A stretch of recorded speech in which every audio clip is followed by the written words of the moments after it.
Ethereum is likely to continue its downward trend, but we are probably going to get some type of correction over the coming days. So today, I'm going to show you how to read the markets, when to buy, when to sell, and how to maximize your profits. So if you like today's video, like, subscribe, hit the bell notification, and let's dive straight into Ethereum. With Ethereum, we're on a daily chart, and I want to focus on the recent buying and selling behavior.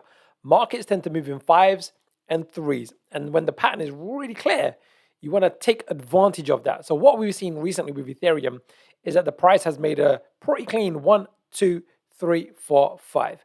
Now, after you see a five-wave structure, especially when the momentum is oversold, in other words, in this lower area, you are more than likely, more often than not, going to see at least a three-wave correction. So what I mean by that is, it's likely that Ethereum is not going to exceed this high. Doesn't mean it cannot, it's just unlikely. What's more likely is we're going to see some type of three-wave structure, and a typical minimum price and time zone over here basically tells us between February 17th to February 20th is the high probability that Ethereum is going to correct.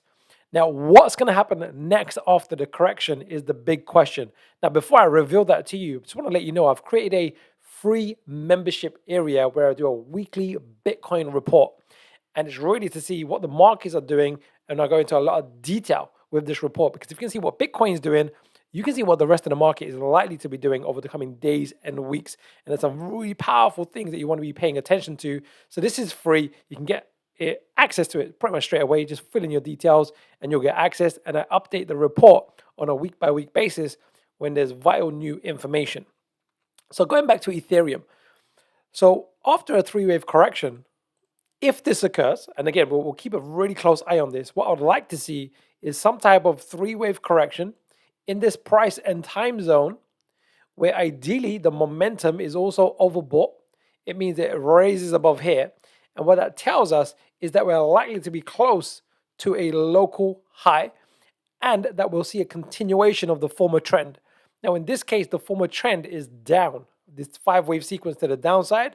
So we're more than likely going to see at least Ethereum go down towards $1,360, thereabouts, and possibly even further, because one of the other key things you want to be aware of is what is the higher degree time frame. So we're on a daily chart right now, but the weekly momentum, the rate of change on a weekly, if we look at the trend identifier dashboard at the bottom over here, it's strong bear, which tells us we're in an overall downtrend, and that's been reflected by this recent price action on the downside. So just to summarize with Ethereum, over the next 3 to 5 days, expect it to be sideways to up, but more in a corrective fashion, a typical A, B, C style correction. And then if that occurs, which is highly likely, looking at the momentum, the pattern, and a few other factors, and then we're probably going to get a continuation of the downtrend. So, and it's very similar with Bitcoin as well. So if you got value from today, like, subscribe, hit the bell notification. Do share this video. Anyone that you know has got Ethereum, is looking to buy Ethereum, is holding Ethereum long term, because the next 3, maybe even 6, possibly even 8 weeks is likely that we're going to see some drawdowns on Ethereum in terms of price action towards the downside, and maybe even breaking $1,000. Now, that's not confirmed yet, but that's likely, as in it's possible. It's possible. But what's highly likely is that $1,300 mark. So let's finish today with a quote from my book. It's one of my favorites. We're going to go with chapter 3. It's Confucius, and he says the following: "It does not matter how slowly you go, as long as you do not stop."